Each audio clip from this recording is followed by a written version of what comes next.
नमस्कार दोस्तों। जो अब आज का जो टॉपिक है वो मध्य प्रदेश के करंट अफेयर्स का है। और पार्ट टू क्यों लिखा है मैं ये पहले बता दूंगा, क्योंकि इसके पहले मैं मध्य प्रदेश करंट अफेयर्स का एक और जो है वो पार्ट बना चुका हूं, जो इस वीडियो के साथ आप जब इसका डिस्क्रिप्शन देखेंगे तो उसमें इसकी लिंक मिल जाएगी। और मैं आपको इतना विश्वास दिलाता हूं कि वो पार्ट वन अगर आप देखेंगे और उसके बाद एमपीपीएससी का पेपर देखेंगे इस बार, एमपीपीएससी, एमपी फॉरेस्ट सर्विस और एमपी इंजीनियरिंग सर्विस, तो मुझे इतना विश्वास है कि आपको निराशा नहीं होगी। उसी तर्ज पे ये पार्ट टू है और इसी तरह के पार्ट थ्री, पार्ट फोर इस तरह से वीडियो बनेंगे। और उससे आप अपना छोटा छोटा नोट्स जो है वो प्रिपेयर करिए। ये वीडियो अभी हाल में होने वाले assistant registrar exam, ADPO exam, DSP radio, Vyapam में जो सब इंस्पेक्टर एग्जाम है और अन्य जो एग्जाम है जैसे पटवारी का एग्जाम आने वाला है, या और भी जो मध्य प्रदेश में जैसे पीएससी ही आने वाली है अभी, उन सब में आपको सहायक होगा। तो चलिए शुरू करते हैं, देखते हैं क्या है आज की वीडियो में। पहला हमारा क्वेश्चन है, हाल ही में मध्य प्रदेश के किस खिलाड़ी ने दक्षिण कोरिया में आयोजित आईआईएसएफ निशानेबाजी विश्व कप प्रतियोगिता में स्वर्ण पदक जीता? पहला है ऐश्वर्य प्रताप सिंह, दूसरा है चिंकी यादव, तीसरा है आयुषी पोद्दार और चौथा है रुबीना फ्रांसिस। तो पहले तो यह है कि इसका जो आंसर है वो है ऐश्वर्य प्रताप सिंह। तो ध्यान रखिएगा, एक तो ये जो प्रतियोगिता जहां इन्होंने स्वर्ण पदक जीता है वो साउथ कोरिया के चांगवांग में हुई थी, है ना। तो एक तो ये भी अपने को याद रखना है, पहला प्रश्न यहाँ पर। दूसरा कि ऐश्वर ये जो जितने भी खिलाड़ी दिख रहे हैं, अब देखिए इस तरह के जो प्रश्न आते हैं उसमें प्रश्न के दो नेचर होते हैं। एक तो वो आपको इन खिलाड़ियों से संबंधित बातें पूछेगा, जैसे सपोज आपको पता होना चाहिए कि ऐश्वर्य प्रताप सिंह खरगोन से हैं, ठीक है, चिंकी यादव भोपाल से हैं, ठीक है, आयुषी पोद्दार मध्य प्रदेश से नहीं है, ये पश्चिम बंगाल से हैं, तो यहाँ पर अपन केवल वेस्ट बंगाल लिख दें। यहाँ पर रुबीना फ्रांसिस हमारी मध्य प्रदेश की जबलपुर से हैं। चारों ही जो है वो शूटिंग से जुड़े हुए हैं, निशानेबाजी से जुड़े हुए हैं। अब प्रश्न कैसे, ये वाला प्रश्न जैसे अभी एमपीपीएससी में पूछ लिया गया चिंकी यादव वाला, है ना। तो ये जो है क्वेश्चन कैसे बनते हैं, एक तो या तो वो प्लेस पूछ लेगा आपसे कि खरगोन से है, भोपाल से है, पश्चिम बंगाल से है, जबलपुर से, या इनसे जुड़े कोई इवेंट, जैसे ये ऐश्वर्य प्रताप सिंह, आप इसका मेरा पहला वाला वीडियो देखेंगे उसमें भी ये मैंने बात बोली थी एमपीपीएससी से पहले। ऐश्वर्य प्रताप सिंह और चिंकी यादव ओलंपिक जो हुआ था अभी टोक्यो ओलंपिक, उसमें क्वालिफाई करने वाले हमारे मध्य प्रदेश के दो खिलाड़ी थे। यहाँ से दो खिलाड़ी ने निशानेबाजी के लिए उसको क्वालिफाई कर लिया था, ये एक बड़ी बात है।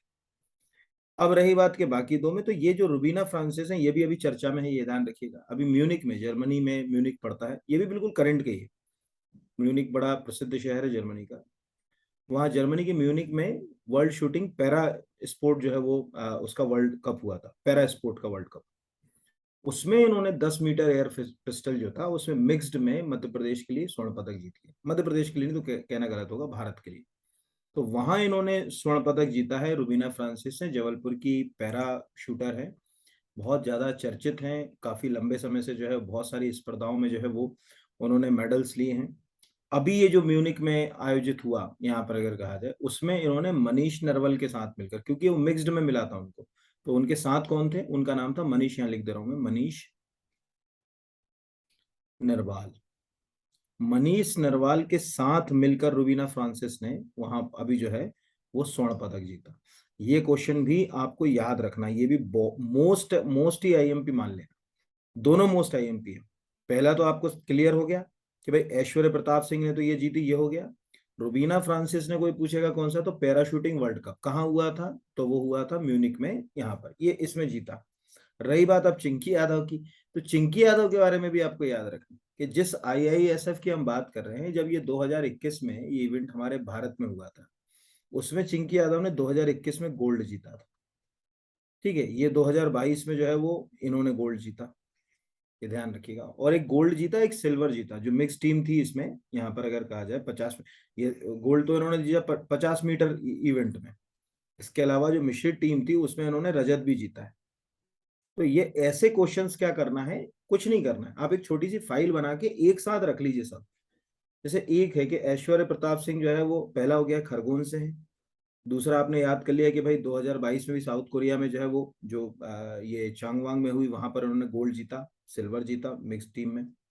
तीसरा आपने याद कर लिया कि भाई वो ओलंपिक को क्वालिफाई करने वाले जो है वो मध्य प्रदेश के खिलाड़ी थे। ये बुनियादी बात है। सेम जो है वो चिंकी यादव का कर लिया कि भाई चिंकी यादव भोपाल से हैं, 25 मीटर जो है वो पिस्टल के लिए वो जानी जाती हैं।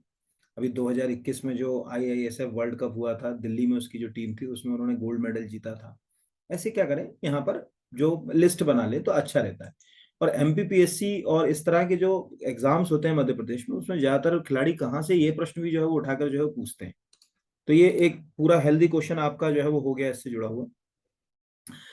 अगला आता है मध्य प्रदेश का मांजरोद, खुर्द भी बोल सकते हैं, मांजरोद भी बोल सकते हैं ना, मांजरोद खुर्द या मांजरोद गांव, जहां पिछले 60 वर्षों से बिना किसी निर्वाचन के निर्विरोध सरपंच और पंच चुने जा रहे हैं। ये गांव मध्य प्रदेश के किस जिले में है? नर्मदापुरम, गुना, बुरहानपुर, दतिया। तो ये आंसर है बुरहानपुर। ये सामाजिक समरसता का बड़ा अच्छा एग्जाम्पल है ना। समरसता वाली पंचायत है कि वहां पर जो है वो लोग तय कर लेते हैं कि भाई ये आदमी जो है वो हमारे लिए सरपंच होगा, ये पंच होंगे, कोई इलेक्शन की जरूरत नहीं। और मुख्यमंत्री जी ने अभी हाल फिलहाल में 2022 में जो पंचायत इलेक्शन हुए उसमें इसकी घोषणा भी करी पुरस्कारों की। उसमें कैटेगरी क्या है पुरस्कारों की वो मैं यहाँ बताऊं इससे पहले, आप एक यूनिट 3 का मैंने एक वीडियो बनाया जस्ट इसके पहले, उसमें मैंने पंचायत में डाला है कि वो अलग अलग कैटेगरीज क्या है, किस कैटेगरी में कितना अवार्ड जो हो जाए। उस वीडियो को आप देखेंगे उसमें मिल जाएगा वो चीज। तो बुरहानपुर है इसमें। तो उसमें क्या हुआ कि एक महिला सरपंच है और 12 पंच जो है वो सब जो है वो अगर कहा जाए कि इसमें जो महिलाएं थी और निर्विरोध जो है वो अगर कहा जाए चुनी गई, तो ये एक बड़ी अच्छी बात है यहाँ पर। फिर तीसरे के ऊपर आते हैं, अगला क्वेश्चन देखते हैं क्या कहता है। अगला क्वेश्चन कहता है कि 600 मेगावाट के ओमकारेश्वर फ्लोटिंग सोलर प्रोजेक्ट के प्रथम चरण में 2023 तक कितने मेगावाट का उत्पादन प्रारंभ होगा? 210, 278, 315, 300, यहाँ पर। तो पहले तो मैं ये बता दूं कि ये जो क्वेश्चन है इसका आंसर बता दूं 278। अब ये क्यों आएगा? ये क्वेश्चन देखिए यूपीएससी ने पूछ लिया इस साल, यूपीपीएससी ने पूछ लिया इस साल, और एमपीपीएससी ने पूछ लिया। तीनों ने 600 मेगावाट की कहानी पूछी। ये दो राय की बात थी क्योंकि ये दुनिया का सबसे बड़ा फ्लोटिंग नेशनल पार्क, तैरता हुआ नेशनल पार्क है, ओमकारेश्वर में है। आपको मालूम है ओमकारेश्वर फेमस है, नर्मदा नदी के ऊपर ओमकारेश्वर जो है वो ऑलरेडी ऐसे भी जो है वो अगर कहा जाए कि डैम फेमस है।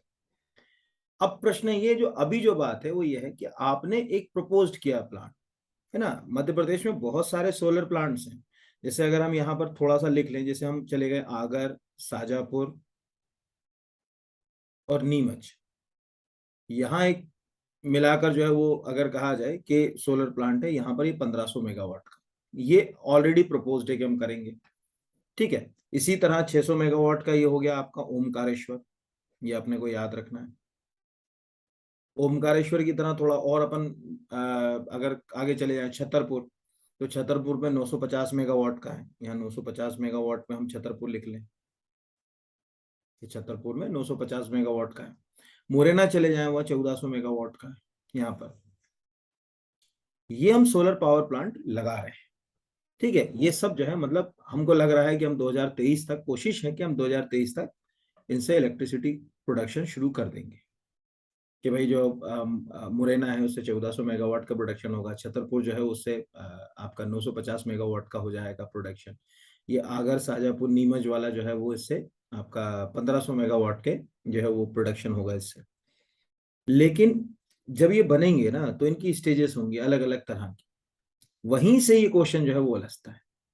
तो अभी ये क्यों आएगा, क्योंकि ये जो ये प्रश्न क्यों आएगा ये समझ लो। ओमकारेश्वर का जो सोलर प्लांट है ना, इसका एमओयू साइन हुआ, और एमओयू साइन हुआ है, उसमें कहा गया कि भाई 2023 जो है 23 तक हम 278 मेगावाट की जो यूनिट है इसकी, उससे जो है वो क्या करेंगे, प्रोडक्शन शुरू कर देंगे।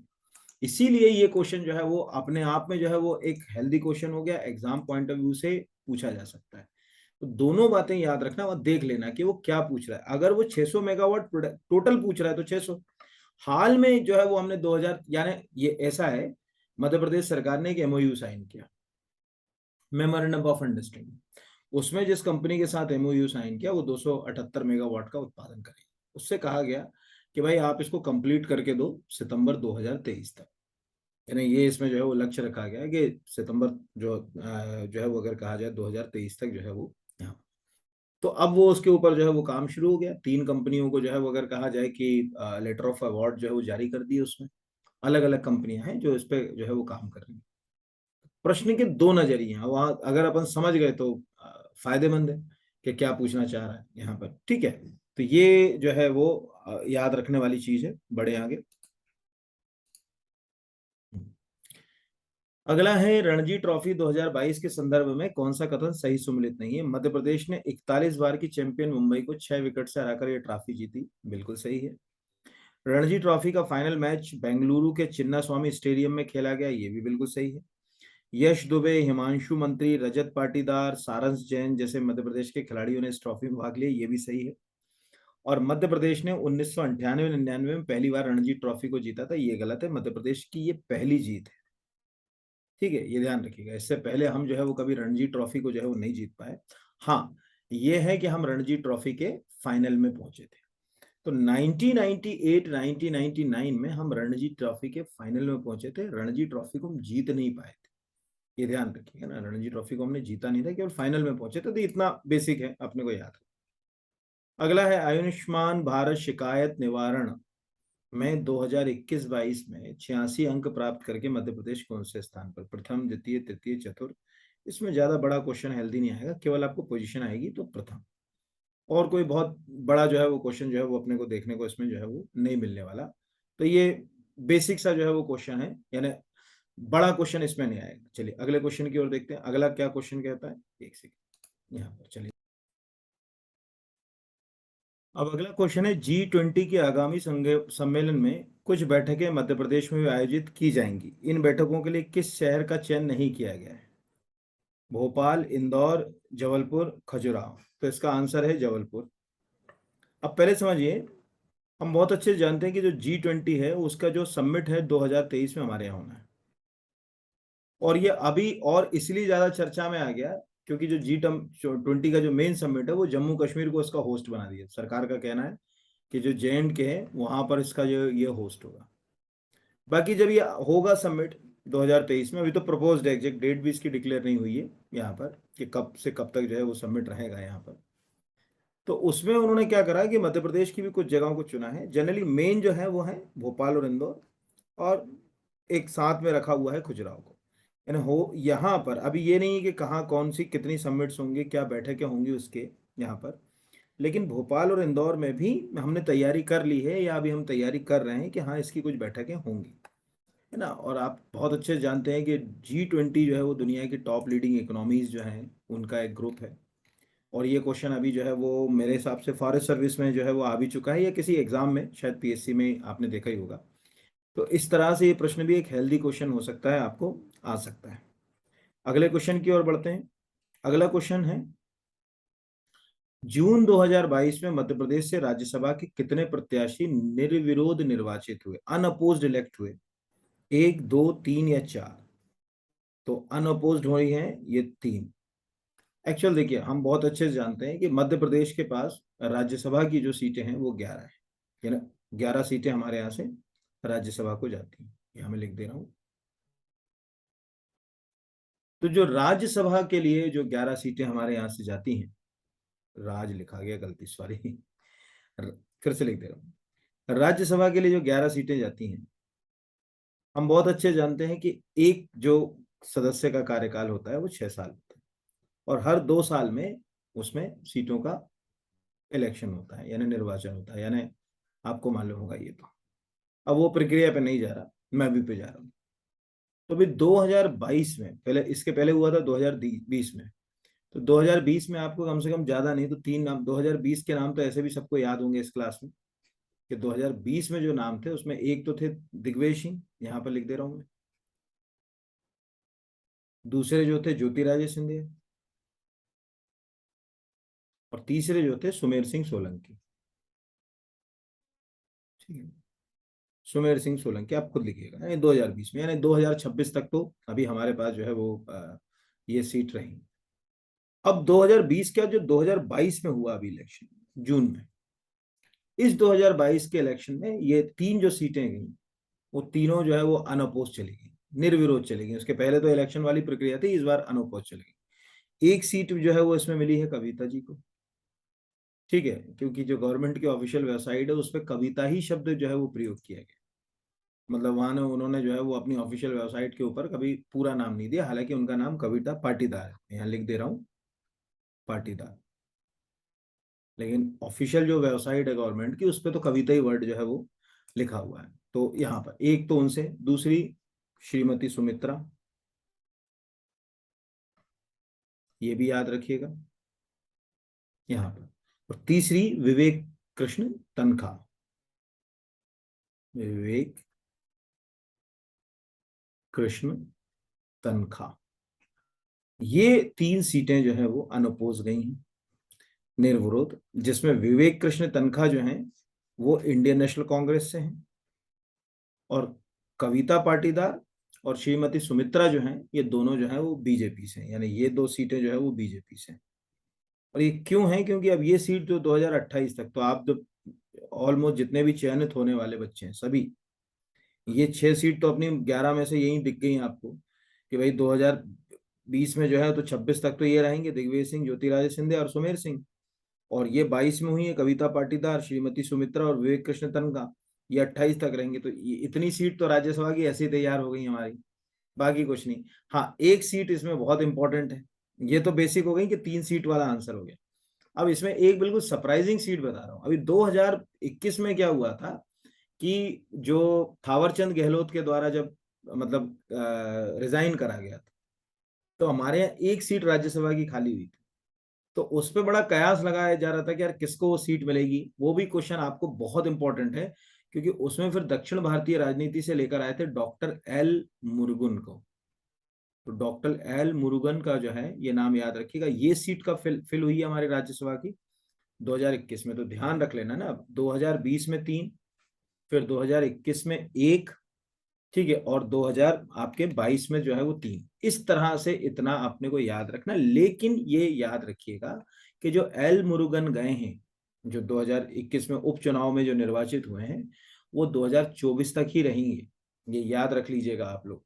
कारण ये है कि वो जो थावरचंद गहलोत थे वो 2018 में चुने गए थे, निर्वाचित हुए थे, और उस हिसाब से थावरचंद गहलोत का कार्यकाल मतलब कब खत्म होता, कार्यकाल 2024 में।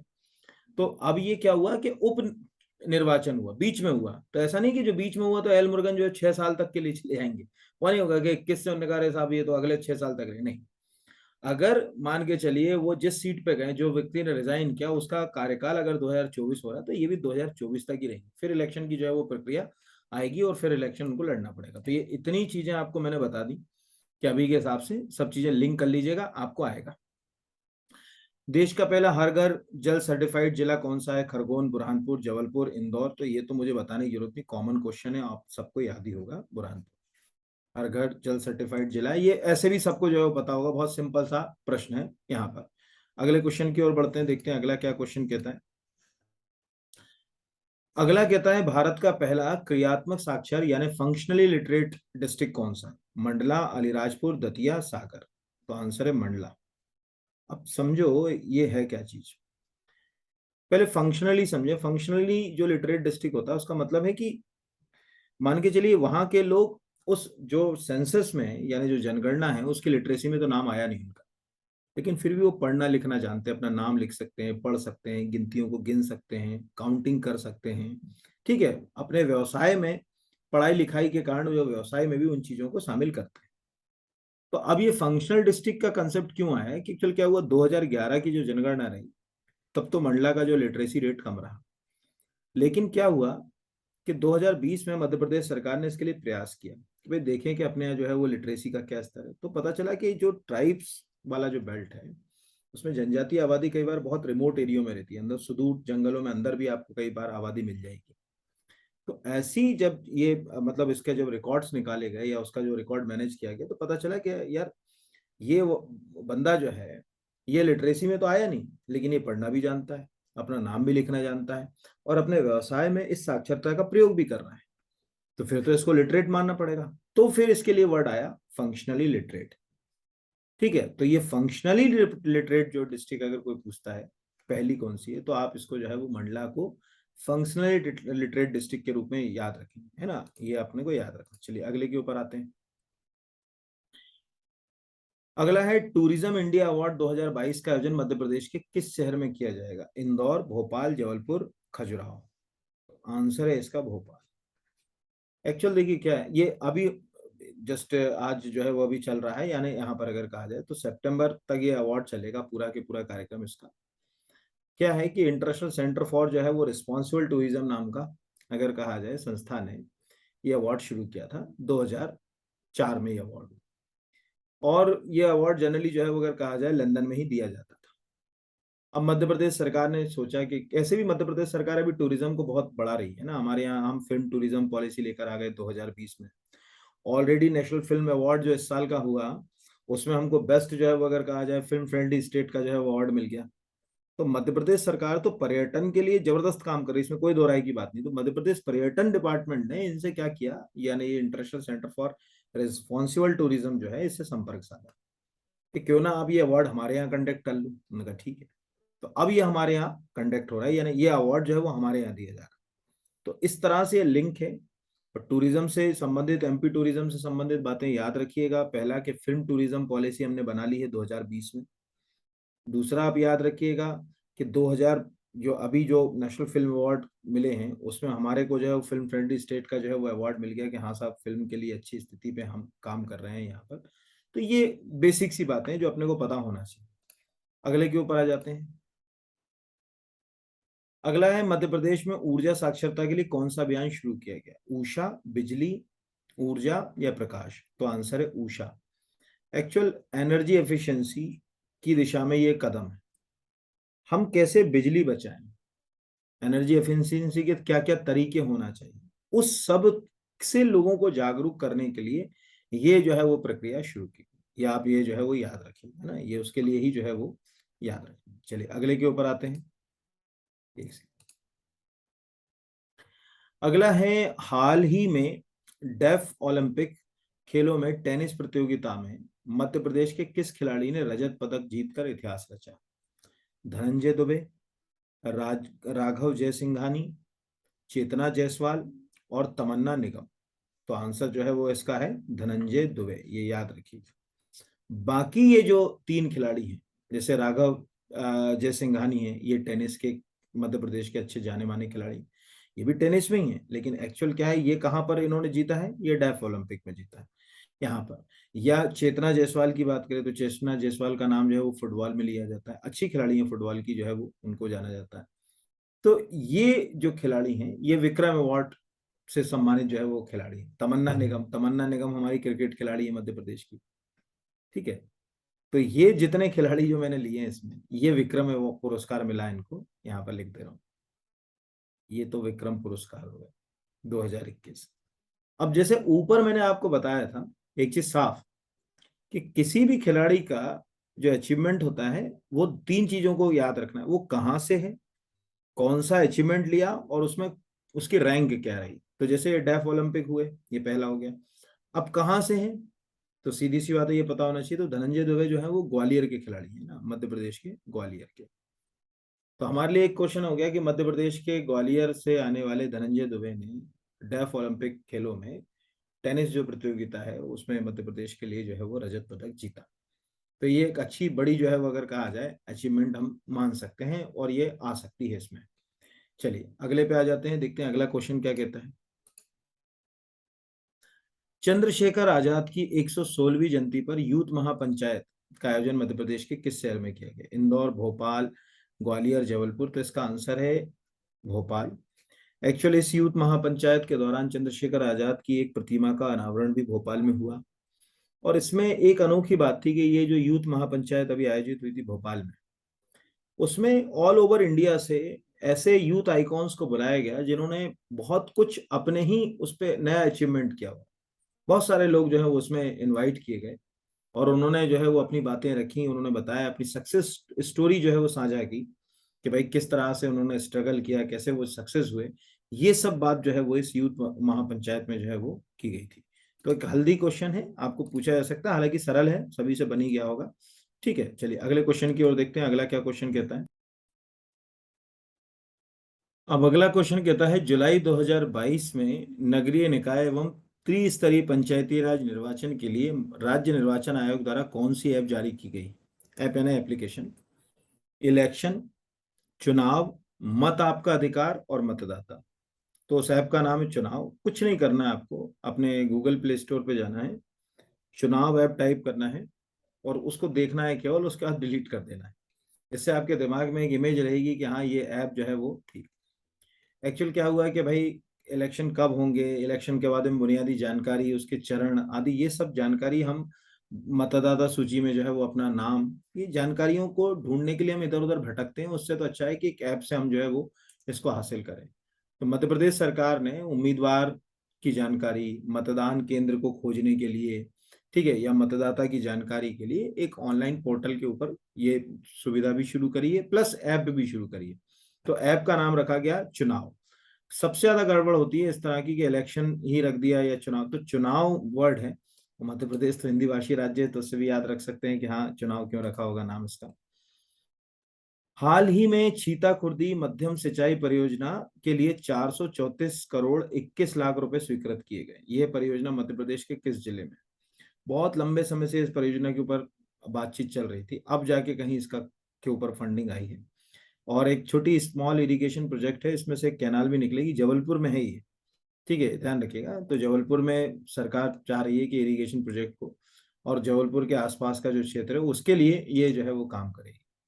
तो छोटी जो है वो खुर्दी जो है वो एग्जैक्टली विलेज ही है वहां पर अगर कहा जाए, और उसके आसपास का जो है वो क्षेत्र इससे इरिगेटेड होगा, उसमें एक कैनाल भी निकाली जाएगी। इसके लिए जो है वो ये परियोजना है। बाकी तो मतलब इसमें कोई बहुत ज्यादा जो है वो क्वेश्चन जो है वो आएंगे नहीं। एग्जैक्टली छोटी महानदी नाम की एक रिवर है, उसको छोटी महानदी बोलते थे, उस रिवर के पास ही छोटी गुर्दी नाम का गांव पड़ता है। तो उसके आसपास जो है वो छोटा एक इसमें मध्यम सिंचाई परियोजना है। उससे जो है वो इरिगेशन की है, इससे कोई बिजली बिजली तो पैदा होगी नहीं यहाँ पर अगर कहा जाए, नॉर्मली इरिगेशन के लिए प्रोजेक्ट हो।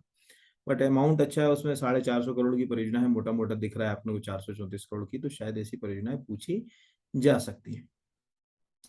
2022 में रविंद्र कोरिसेट्टा और डॉक्टर नारायण व्यास को किस सम्मान से सम्मानित किया गया? कालिदास सम्मान, राष्ट्रीय व्यास सम्मान, डॉक्टर विष्णु श्रीधर वाकड़कर राष्ट्रीय सम्मान, या राष्ट्रीय लता मंगेशकर सम्मान?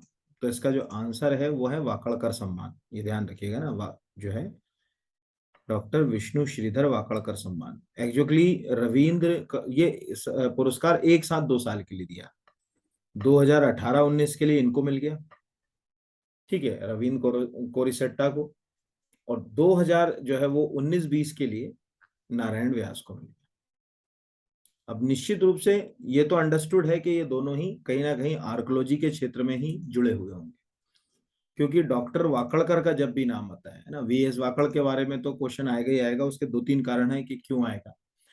देखो डॉक्टर अगर कहा जाए विष्णु श्रीधर वाकड़कर या वीएस वाकड़कर, जो आपको अच्छा लगे वो नाम आप लिख सकते हैं। वाकड़कर का जन्म हुआ था नीमच में 1919 में, तो उस हिसाब से ये 2019-20 का जो समय था, यानी अभी मोटा मोटा माने तो 100 ईयर का एक फेज चल रहा है उनका। तो कोई भी घटना अगर 100 साल पूरे करती है तो उससे जुड़े हुए क्वेश्चन 2-4 साल जो है वो एग्जाम में अपनी जगह बनाते हैं। और इसका उदाहरण जीता जागता ये है कि एमपीपीएससी ये प्रश्न पूछ भी चुका है 2 बार। तो एक तो वाकड़कर का ये है, दूसरा डॉक्टर वाकड़कर को एक चीज के लिए और याद किया जाता है कि भाई मध्य प्रदेश में 3 ही तो वर्ल्ड हेरिटेज साइट है, उनमें से एक है भीमबेटका। और भीमबेटका की जो है वो अगर कहा जाए खोज इन्होंने ही करी, यानी भीमबेटका आर्कोलॉजिकल साइट अगर कहा जाए किसी ने खोजी है तो वो डॉक्टर वाकड़कर ने खोजी है। दूसरा, यानी एक तो भीमबेटका याद रखना कि कोई पूछेगा कि भीमबेटका की जो है वो किसने, मतलब जो आर्कोलॉजिकल साइट है वो किसने खोजा था, इन्होंने। दूसरा एक और आने की बात है कि मध्य प्रदेश में जब हम ताम्रपाषाण कालीन स्थलों की बात करते हैं, जिनको अपन चैल्कोलिथिक साइट्स बोलते हैं, उसमें सबसे चर्चित नाम 2-3 ही है। एक नवदा टोली है खरगोन में, एक कायथा है यहाँ पर अपने उज्जैन। वो कायथा को भी इन्होंने खोजा था, यानी कायथा नामक जो ताम्रपाषाण कालीन स्थल है उसकी खोज भी इन्होंने करी।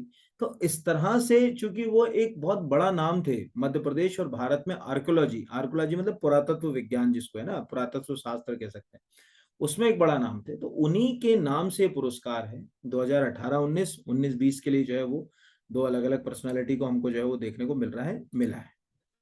अगले पे आ जाते हैं। 2022 में मध्य प्रदेश के किस शहर में भव्य रथ यात्रा की शुरुआत की गई?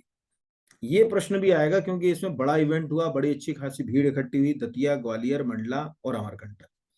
तो आंसर पहले तो है इसका दतिया। अब क्यों है ये समझ लो। हम बहुत अच्छे से सभी लोग जानते हैं कि दतिया जो है वो फेमस है अपने पीताम्बरा पीठ के लिए। यहाँ लिख दे रहा हूँ, पीताम्बरा पीठ तो सुना ही होगा आपने, देवी के शक्ति पीठों में से एक है।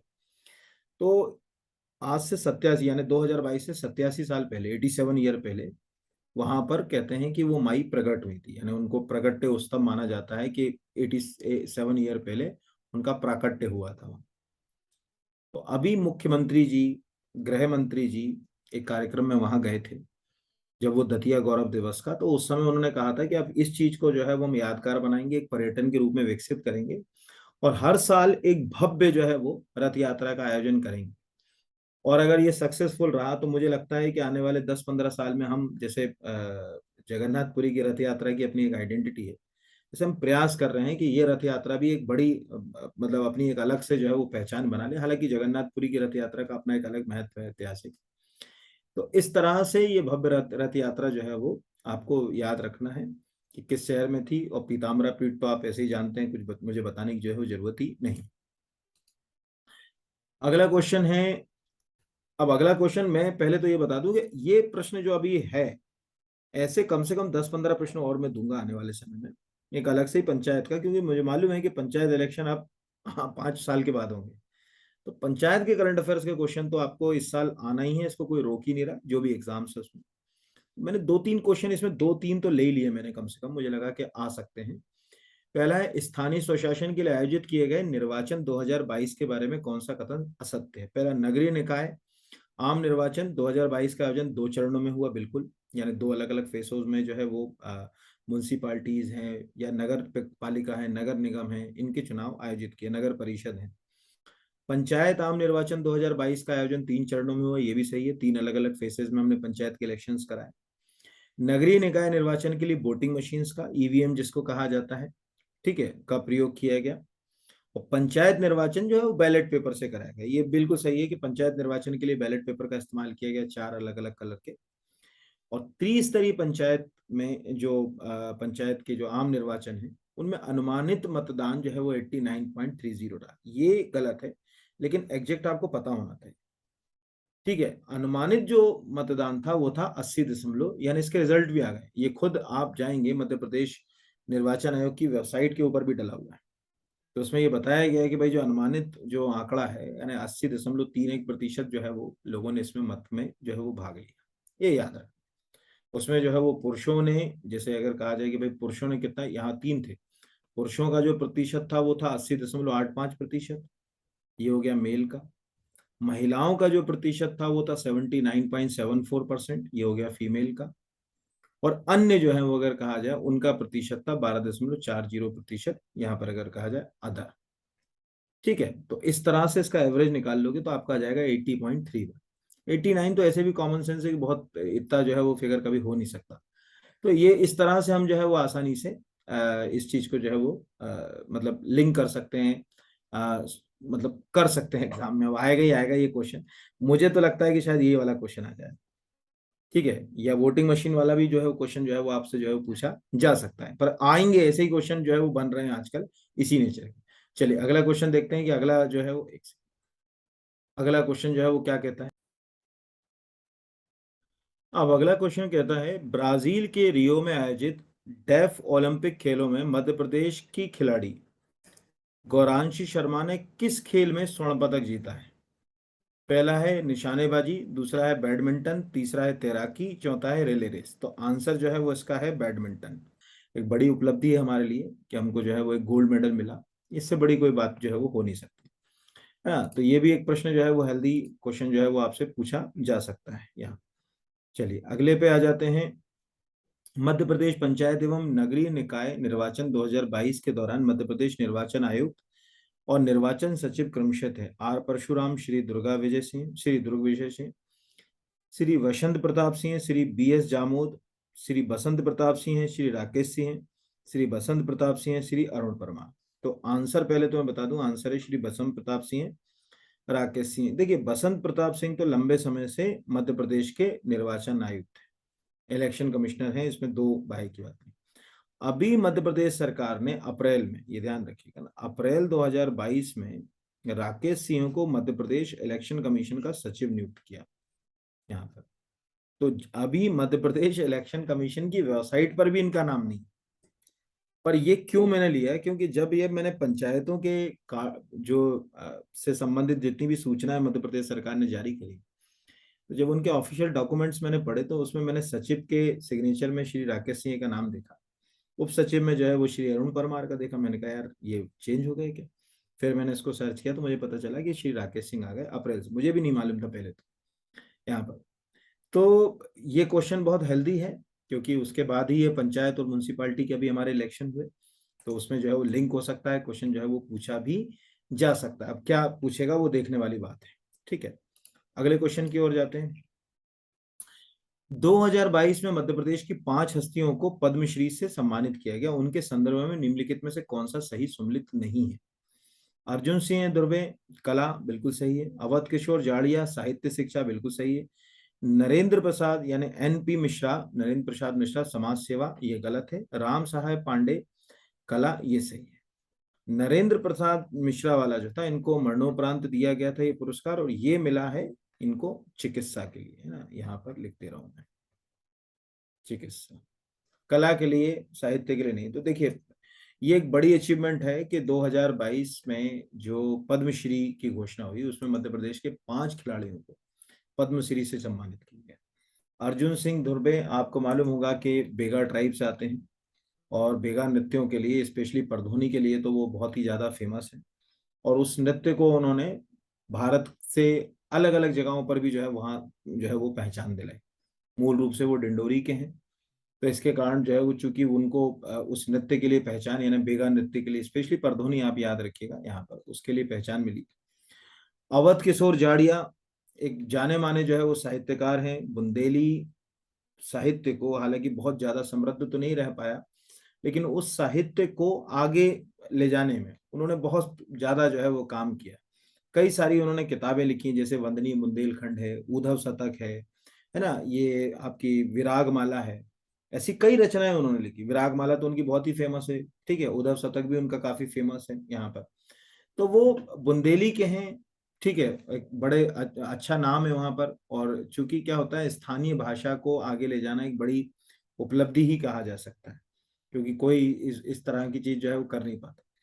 रही बात नरेंद्र प्रसाद मिश्रा की या एनपी मिश्रा की, तो एक ऐसा नाम कि 18 जब 1984 में भोपाल में गैस ट्रेजेडी हुई, उस दौरान अपनी जान की परवाह ना करते हुए अगर कोई व्यक्ति मरीजों को बचाए, तो जो हिपोक्रेट्स की ओथ का जो, अगर कहा जाए कि अर्थ है, वो मिल गया हमको, कि सबसे पहले जीवन ही या मानव जीवन ही सर्वोपरि है, तो उन्होंने किया। और इस कारण भी है कि अभी उनका जो है वो निधन हो गया, ये भी याद रखिएगा। अभी कोविड के समय उनका निधन हो गया, तो फिर उनको जो है वो मरणोपरांत इस पुरस्कार से जो है वो सम्मानित किया गया। ये भी एक क्वेश्चन जो है वो आपको पूछा जा सकता है। और ये भोपाल के ही जो है वो गांधी मेडिकल कॉलेज से बहुत लंबे समय तक जो है वो जुड़े रहे, उसमें उन्होंने डीन की पद पर भी थे संभवतः वो। ठीक है। राम सहाय पांडे, राई के लिए, अब आपको मालूम है मध्य प्रदेश का राज्य नृत्य ही जो है वो अगर कहा जाए राई है, तो राई को उन्होंने यही नहीं, ना जाने कहाँ कहाँ दुनिया भर में जो है वो पहचान दिलाई राम सहाय पांडे ने। ये भी एक बहुत बड़ा जो है वो नाम है, राम सहाय पांडे। बुंदेलखंड से ही हैं, बुंदेलखंड से। देखिए अब अवध किशोर जाड़िया भी बुंदेलखंड से, राम सहाय पांडे भी बुंदेलखंड से। एक और ऐसे ही व्यक्ति थे, हालांकि उनको पद्मश्री तो नहीं मिला, लेकिन उनका नाम याद रखिएगा। बुंदेलखंड में जो बुंदेली अगर कहा जाए आला रचनाएं हैं, राई है, फाग हैं, देशराज पटेरिया, उनका भी कोविड में निधन हो गया था हार्ट अटैक से। वो एक बड़ा नाम थे यहाँ पर। और इस 4 नामों में जो था वो 5वां नाम था दुर्गा बाई व्योम का। तो दुर्गा बाई व्योम, आपको मालूम होगा कि जो जनजातीय चित्र होते हैं, उन चित्रों को, स्पेशली गौंड चित्रों को उन्होंने जो है वो पहचान दिलाई। तो यहाँ पर ये 5 लोग, ये 4 तो यहाँ पर अपने को दिख ही रहे हैं। यहाँ पर मैं दुर्गा बाई और लिख देता हूँ, ठीक है। तो दुर्गा बाई को जो है वो चित्रकला के लिए, खासकर अगर कहा जाए, ये भी कला ही है यानी कला के लिए, तो दुर्गा बाई को मिला गोंड चित्रकला के लिए। राम सहाय पांडे, यही लिख दे रहा हूँ, राम सहाय पांडे हो गए राई, ये हो गए डॉक्टर, ये हो गए साहित्यकार, और ये हो गए नृत्य के लिए। तो ये एक बड़ी उपलब्धि है कि एक साथ जो है वो 5 लोगों को हमने जो है वो मतलब पद्मश्री जो है वो मिल गया, इससे बड़ी कोई बात जो है वो हो नहीं सकती। चलिए अगले पर आ जाते हैं। मध्य प्रदेश के रजत पाटीदार ने आईपीएल मैच में किस टीम के लिए खेलते हुए शतक बनाया? Royal Challengers Bengaluru, Lucknow super जो है यहाँ पर, मुंबई इंडियंस, सनराइजर्स हैदराबाद। यहाँ पर अगर कहा जाए तो सबसे पहले तो सॉरी, सबसे पहले तो जो है वो आंसर है वो आपका है रॉयल चैलेंजर बेंगलुरु। ठीक है।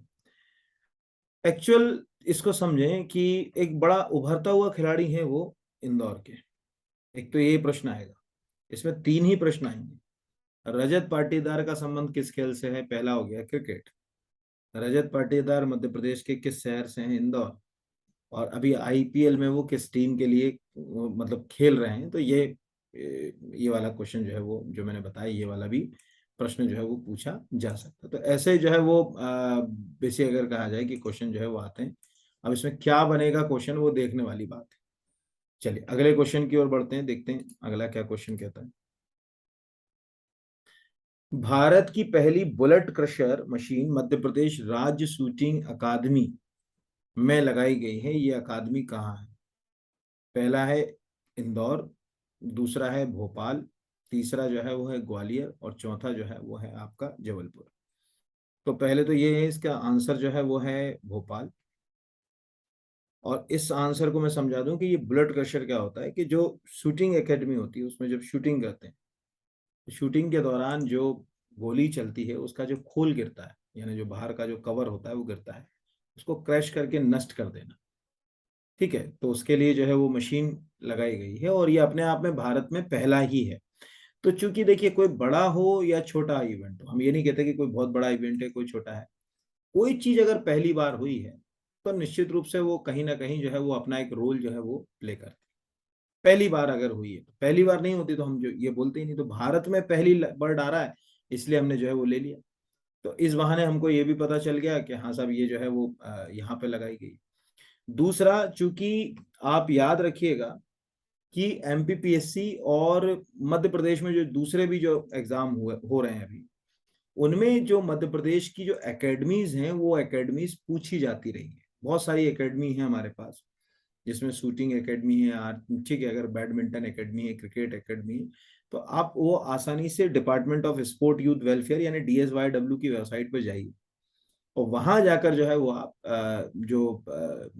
मतलब क्या कहते हैं कि एकेडमीज की लिस्ट देखिए, और उस एकेडमी की लिस्ट देखने के बाद जो है वो आप उसको अपनी कॉपी में जो है वो नोट कर लीजिए। तो आपको कुछ ना कुछ जो है वो क्वेश्चन जो है वो उससे हेल्दी जो है वो मिल जाएंगे, जो भी बन सकते हैं वो सब वहां पर तैयार आप कर सकते हो। तो ऐसे ये जो है वो क्वेश्चंस आ सकते हैं। कोई पूछेगा कि कहाँ है क्या है, तो ये वाले प्रश्न जो है वो आपने को जो है वो पता होना चाहिए। ये पहला क्वेश्चन जो है वो आपको आ गया। ठीक है, तो ये एक याद रखिएगा, कोई पूछेगा कि कहाँ है क्या है, तो ये वाला। चलिए अगले क्वेश्चन की ओर बढ़ते हैं, देखते हैं अगला क्या क्वेश्चन कहता है। अगला है, मध्य प्रदेश की पैरा खिलाड़ी प्राची यादव ने पैरा कैनो विश्व कप में कांस्य पद मध्य प्रदेश की पैरा खिलाड़ी प्राची यादव पैरा कैनो विश्व कप में कांस्य पदक जीतने वाली पहली भारतीय बन गई हैं। इस विश्व कप का आयोजन किस देश में हुआ था? ब्राजील, पोलैंड, जर्मनी या दक्षिण कोरिया? तो इस विश्व कप का आयोजन हुआ था पोलैंड में, ये ध्यान रखिए, है ना। तो ये पोलैंड के अंदर जो है वो आयोजित होने वाला जो है वो यहाँ पर। तो ये दो चीजें हैं कि पहला तो जो है वो पैरा खिलाड़ी है प्राची यादव, कैनोइंग का नाम सुना होगा आपने उसमें। ठीक है, एक बोट जैसा वो होता है, उसको चप्पू उसमें चलाना रहता है। प्राची यादव जो है वो एक नाम उसमें बड़ा बन गई। तो ये तीन चार खिलाड़ी अभी बड़े अचीवमेंट्स हो गए हमारे इसमें, मतलब पैरा खिलाड़ीज ने बहुत अच्छे अचीवमेंट्स किए हैं। तो इनकी एक लिस्ट बना लीजिएगा इसी से, तो इनमें से कोई ना कोई एक आध जो है वो एग्जाम में आपको शायद आ ही जाएगा, जो भी आना होगा। फिर अगला आता है eat right challenge for cities and districts के तहत खाद्य सुरक्षा की पहल को अपनाने के लिए मध्य प्रदेश के कितने जिलों को पुरस्कृत किया गया? 6, 8, 10 या 12? तो आंसर है 8। ठीक है, 8 जिले जो है वो इसमें चुने गए हैं। अब आठों तो हमारे कोई काम के नहीं है। इसमें जो है अगर कहा जाए कि सबसे पहले की स्थिति में जो है वो है भोपाल, है ना, अच्छी रैंकिंग में। एक्चुअल क्या हुआ कि ये जो अवार्ड दिया गया है, इसमें पूरे देश से जो है वो क्या किए गए, 75 शहर चुने गए, और उन 75 में से 8 हमारे हैं। तो ये बड़ी अचीवमेंट्स है ना। उन 8 में भी जैसे अगर कहा जाए, सबसे पहले भोपाल है, फिर भोपाल के बाद उज्जैन आता है, ठीक है, उज्जैन के बाद फिर जो है वो जबलपुर आता है, ये अच्छी खासी जो है वो पोजीशन पे है। उस ग्वालियर आता है।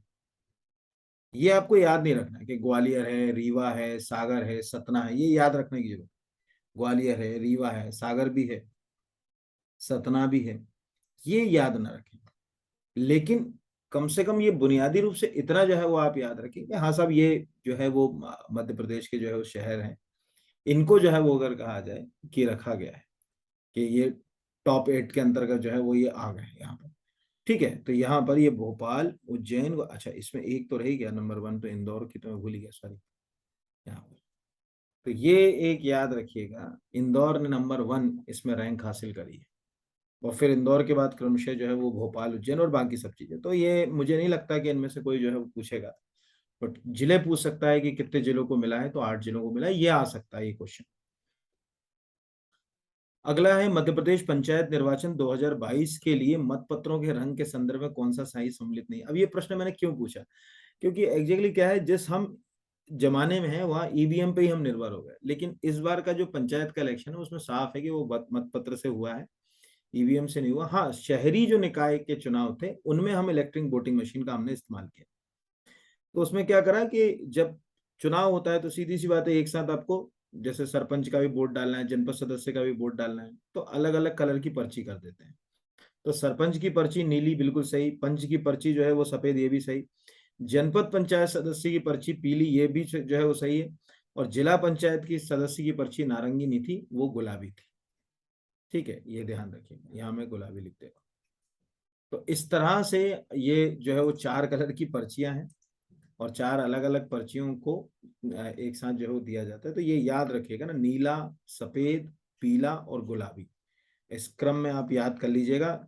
आप हो सकता है कि पटवारी के एग्जाम में पूछ ले, हो सकता है कि एडीपीओ या असिस्टेंट रजिस्ट्रार में पूछ ले, कोई भरोसा तो नहीं रहता है एग्जाम वालों का कि कहाँ क्या क्वेश्चन जो है वो कैसा जो है वो पंच कर दिया जाएगा। फिर अगला जो है वो है हरियाणा के पंचकुला में आयोजित खेलो इंडिया यूथ गेम अभी हुआ है, में किस खेल प्रतिस्पर्धा में मध्य प्रदेश ने ओवरऑल चैंपियन ट्रॉफी, ओवरऑल मतलब कि जितने भी इवेंट्स थे उसमें सबसे ज्यादा हमने ही जो है वो मेडल जीते, इसलिए उसका नाम पड़ गया ओवरऑल। हॉकी, मलखम, खो खो और तैराकी, तो आंसर है मलखम। ऐसे भी आपको मालूम होगा कि मलखम को पहचान हमने ही दिलाई, और उज्जैन तो आपको मालूम है कि हमारा जो उज्जैन शहर है वो मलखम की एक अपनी एक अलग ही आइडेंटिटी जो है उसने मलखम की जो है वो बना दी। तो वहां पर जो खेलो इंडिया यूथ गेम हुआ, तो उसमें जो भी इवेंट्स हुए, उसमें मलखम की जो टीम गई थी हमारी, उनने 5 स्वर्ण जीत लिए, 5 रजत जीत लिए, फिर बाद में 2 जो है उसने कांस्य पदक भी जीत लिए। तो बड़े मतलब अच्छा खासा अवार्ड जो है, मतलब 12, आप सोचो कि केवल मलखम में हमने 12 जो है वो मेडल जीते, 5 गोल्ड, 5 सिल्वर और जो है वो 2 आपके ब्रॉन्ज।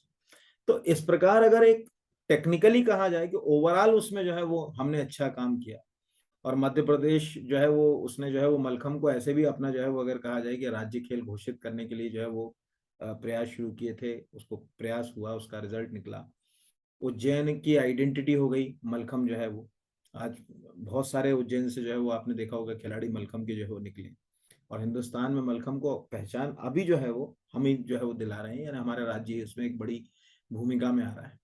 ठीक है, तो ये ध्यान रखिए, और काफी बहुत से अच्छे खिलाड़ी भी हैं, जैसे एक नाम तो आप याद रखिएगा, जो है पंकज, आपका नाम क्या है उनका, क्या बोलते हैं, गारनामा, ये पंकज गारनामा, उनका नाम तो आप याद ही रख लीजिए, क्योंकि उनने मतलब वो एक अच्छे चर्चित खिलाड़ी हैं इसके।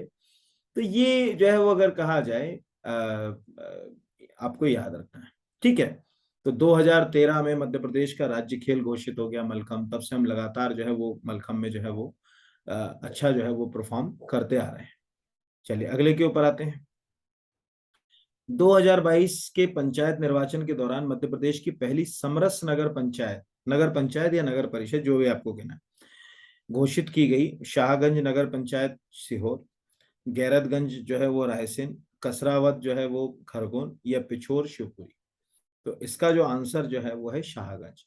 अब प्रश्न को समझोगे, वो प्रश्न क्या है? वो प्रश्न जो कह रहा है समरस, समरस मतलब कि वहां जितने भी पार्षद या जो भी चीजें मतलब जो लोग भी इलेक्ट हुए, उसमें से कोई भी व्यक्ति जो है वो चुनाव नहीं लड़ा, अनअपोज जो है वो जो है निर्विरोध जो है वो चुन ली गए। तो यहाँ पर क्या हुआ कि ये जो सीहोर का शाहगंज नगर पंचायत था, यहाँ 15 पार्षद थे, और 15 के 15 जो है वो अगर कहा जाए पार्षद निर्विरोध निर्वाचित हो गए, यानी नागरिकों ने उनको कहा कि ठीक भाई अब कोई अगेंस्ट नहीं खड़ा हुआ। तो ये यही समरसता है। इससे क्या होगा कि जो चुनाव का जो खर्चा होता है ना वो बच जाता है। इसलिए वो अवार्ड शुरू किया हमने अभी, कि अगर अनओपोज कोई जीत रहा है तो हम उसको कैसे जो है वो अवार्ड देंगे यहाँ पर। तो आंसर इसका जो है वो है शाहगंज नगर पंचायत। तो ये भी क्वेश्चन जो है वो आपसे पूछा जा सकता है, अब कैसा आएगा वो तो देखने वाली बात है यहाँ पर। ठीक है, चलिए अगले पर आ जाते हैं, अगला क्वेश्चन देखते हैं कि क्या कहता है। अब अगला क्वेश्चन कहता है अगस्त 2022 में मध्य क्षेत्रीय परिषद या सेंट्रल जो है अगर कहा जाए जोनल काउंसिल की 23वीं बैठक का आयोजन मध्य प्रदेश के किस शहर में किया गया? इंदौर, भोपाल, ग्वालियर, जबलपुर। तो आंसर है इसका भोपाल।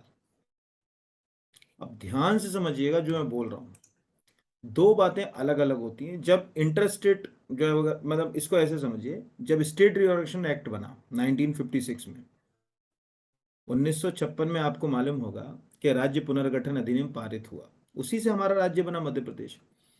तो इस राज्य पुनर्गठन अधिनियम में यह था कि भाई जो राज्य अभी बन रहे हैं, जो नया राज्य बने, उस समय 14 नए राज्य बने थे, तो इन राज्यों के बीच तनाव ना हो इसलिए क्या करें कि आपस में राज्यों को क्या करा कि छोटे छोटे हिस्सों में डिवाइड कर दिया काउंसिल्स के फॉर्म में, और जन्म हुआ एक शब्द का जिसको हम आम भाषा में बोलते थे जोनल काउंसिल, है ना, ये ध्यान रखिएगा। अब जोनल काउंसिल के क्या करे, कुछ ग्रुप बना दिए, ठीक है, जैसे northern zonal council, southern zonal council, central, eastern, western zonal council, और अभी बाद में एक और जुड़ गया नॉर्थ ईस्ट जोनल काउंसिल। यानी आज जो है वो 6 तरह की जोनल काउंसिल है। तो उसमें जो सेंट्रल जोनल काउंसिल थी, यानी जो है वो अगर कहा, ये जो लिखा मध्य क्षेत्रीय परिषद, यहाँ लिख दे रहा हूँ सेंट्रल जोनल, ये जोनल ऊपर से कर लेना आप, है ना, सेंट्रल जोनल काउंसिल। इसका हेडक्वार्टर बना है इलाहाबाद, और इसमें कुछ राज्य जोड़ दिए गए, जैसे छत्तीसगढ़ को जोड़ दिया, मध्य प्रदेश को जोड़ दिया, उत्तराखंड को जोड़ दिया और उत्तर प्रदेश को जोड़ दिया। इनकी बैठकें होना है, और ये जोनल काउंसिल का मुखिया बना दिया भारत के गृह मंत्री को, कि जब भी जोनल काउंसिल की मीटिंग होगी तो उसकी चेयरमैनशिप गृह मंत्री करेगा। तो ये एक व्यवस्था जो है वो इंटरेस्ट जो है वो 1956 के स्टेट रिजर्वेशन एक्ट में थी, उसी के तहत इसका आयोजन यहाँ हुआ। तो इससे देखो चीजें लिंक कैसे होती हैं। पहले तो इसकी अध्यक्षता कौन करेगा? तो गृह मंत्री करेंगे भारत के, तो सीधी सी बात है अमित शाह आए हैं, तो श्री अमित शाह जी आए थे। ये एक क्वेश्चन तैयार हो गया हमारा। ठीक है, भारत में वर्तमान में कितनी जोनल काउंसिल है? तो 6 जोनल काउंसिल हैं। हम किस में आते हैं? तो हम सेंट्रल जोनल काउंसिल में आते हैं। सेंट्रल जोनल काउंसिल का हेडक्वार्टर कहाँ है? इलाहाबाद में। हमारे अलावा भी कोई राज्य है? हाँ है, छत्तीसगढ़ है हमसे लगा हुआ, ठीक है, उत्तर प्रदेश है और उत्तराखंड है। आप कहोगे उत्तराखंड क्यों? हमारे उत्तर प्रदेश का हिस्सा था ना, तो उत्तराखंड को इसीलिए वो आप अलग से थोड़ी किसी उसमें काउंसिल में डाल देंगे। दूसरा, इस क्वेश्चन में एक क्वेश्चन हमेशा जो गड़बड़ होगा वो ध्यान रखना, जो उलझाएगा आपको एग्जाम में, वो इसकी जगह इंटर स्टेट काउंसिल भी जो है वो वर्ड इस्तेमाल कर सकता है, इंटर स्टेट काउंसिल। अब ये इंटर स्टेट काउंसिल है, अंतरराज्यीय परिषद, ये कॉन्स्टिट्यूशनल बॉडी है, संवैधानिक जो है वो प्रोविजन है इसमें। ये आर्टिकल 263 में संविधान में दी गई है इंडियन कॉन्स्टिट्यूशन के। इसके बारे में, जोनल काउंसिल के बारे में कॉन्स्टिट्यूशन के किसी आर्टिकल में कोई प्रोविजन नहीं है। ये इसमें कंफ्यूज मत हो जाना दोनों।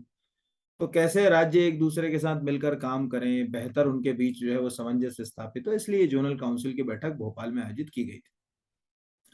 2023 में मध्य प्रदेश के इंदौर में कौन सा प्रवासी भारतीय सम्मेलन का आयोजन होगा? 15वां, 16वां, 17वां, 18वां। तो आंसर है 17वां। अब आपके दिमाग में ये भी आ गया कि यार आखिर एकदम इंदौर में क्यों हो रहा है, इसके पीछे कोई और भी तर्क है क्या? तो एक तर्क मुझे तो नहीं लगता, लेकिन मैंने लिंक करा उसको। एक्चुअल क्या हुआ, बहुत कम लोगों को पता है कि महात्मा गांधी की जो मध्य प्रदेश में पहली यात्रा थी वो 1918 में हुई थी इंदौर में। ठीक है, ये ध्यान रखिएगा, 1918 में महात्मा गांधी इंदौर आए थे, गांधी जी। और इंदौर में 1918 में एक हिंदी सम्मेलन का आयोजन हुआ था, यहां लिख दे रहा हूं मैं, हिंदी सम्मेलन। उस 1918 के हिंदी सम्मेलन का अध्यक्ष बनाया गया था गांधी जी को। ये पहली यात्रा थी महात्मा गांधी जी की। तो शायद उस तिथि को यादगार बनाने के लिए, क्योंकि अभी कोविड के कारण तो 2-3 साल तो ऐसे ही निकल गए, ये एक जो है वो हम इसको लिंक कर सकते हैं यहाँ पर, यानी इस टॉपिक को लिंक भी कर सकते हैं उसके, क्योंकि अब गांधी जी आपको मालूम होगा कि दक्षिण अफ्रीका से जब भारत लौटे तो उसी वर्ष यानी 1915 की बात है, 9 जनवरी 1915 को जब ये आए थे, तो हर साल जो है वो 9 जनवरी को हम सोचते हैं कि प्रवासी भारतीय दिवस के रूप में उसको सेलिब्रेट करते हैं, और अलग अलग जगह कुछ इवेंट्स करते हैं जहाँ पे प्रवासी भारतीय आते भी हैं।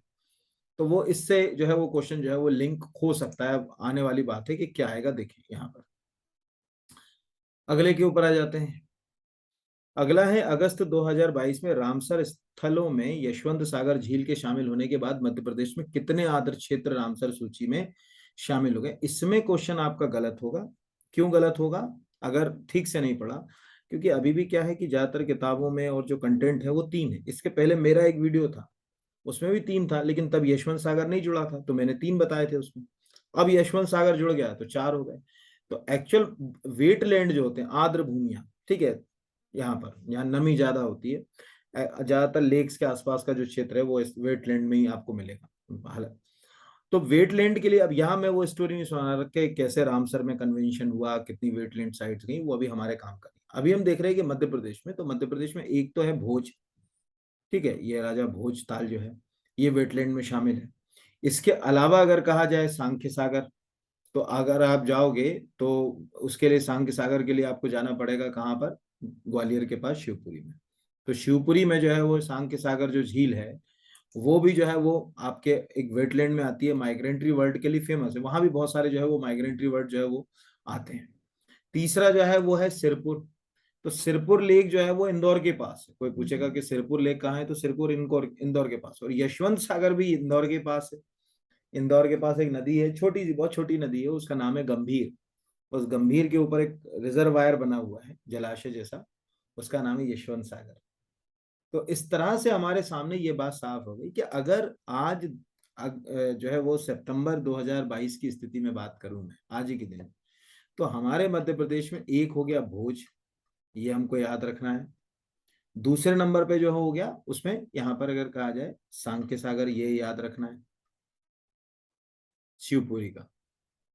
तीसरे नंबर पे हो गया सिरपुर, ये याद रखना है।